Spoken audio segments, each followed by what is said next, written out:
Jonah chapter 1 and 2. Let's learn some lessons. Lesson number 1. God chases people. He literally pursues them. He pursues me. He pursues you. And we cannot run from him. So some of us have to learn this lesson the hard way. I know that I tried at a point in my life to run away from God. But you know what? We can run away from God even when we avoid him. Even when we procrastinate in the plan of God. Have you ever been in that place where you know God's speaking to you about something, but you're going, not today, Lord, not today. And so Jonah, the first lesson we can learn from him is God intervenes in his life. Jonah chapter 1 verses 1. And he gives him a word, and he gives him an instruction and a command. In actual fact, he's inviting him to be a part of his great plan. He's inviting him on a co-mission. And he's saying, I want you to go save a city. They're in trouble because they're in deep sin. They're in wickedness, and they believe that they're fine. I need you to go and be my voice.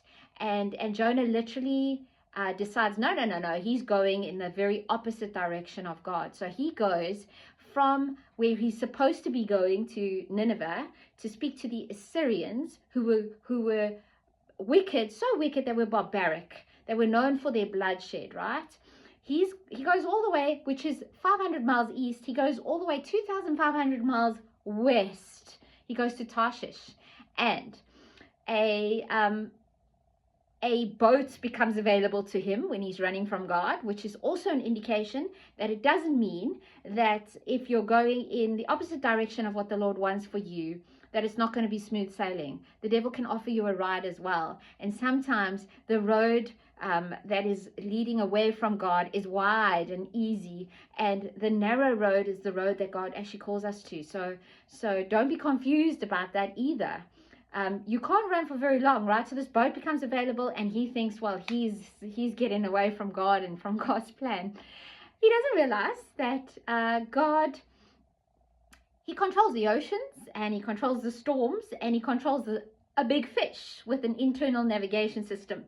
And so, to cut a long story short, there's a big storm that arises, and Jonah is swallowed by a big fish, and God deals with him in this big fish. So the promise we have in terms of God chasing us is in Psalm 23 verses 6, and it says, surely goodness and mercy will follow me all the days of my life, and I will dwell in the house of the Lord. And so God chases us with his goodness and his mercy. And his mercy is his love in action. His goodness is everything that is beneficial for us. And so God appointed this big fish, right? Which looked like a problem, but it was actually God's provision.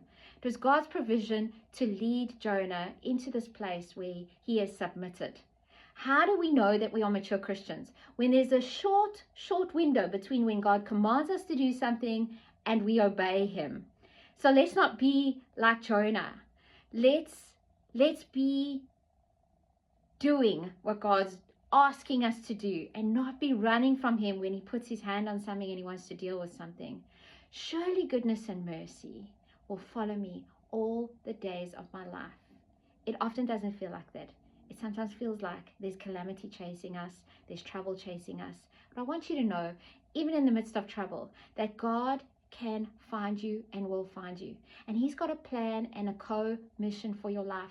And it doesn't matter how wrong you are, whether it's your fault, whether it isn't your fault. It doesn't matter how far anybody is from God. He's a God who chases us with his goodness and his mercy and his loving kindness. And his loving kindness is his loyal love. He never gives up on us. He never does. And for that today, I am very grateful.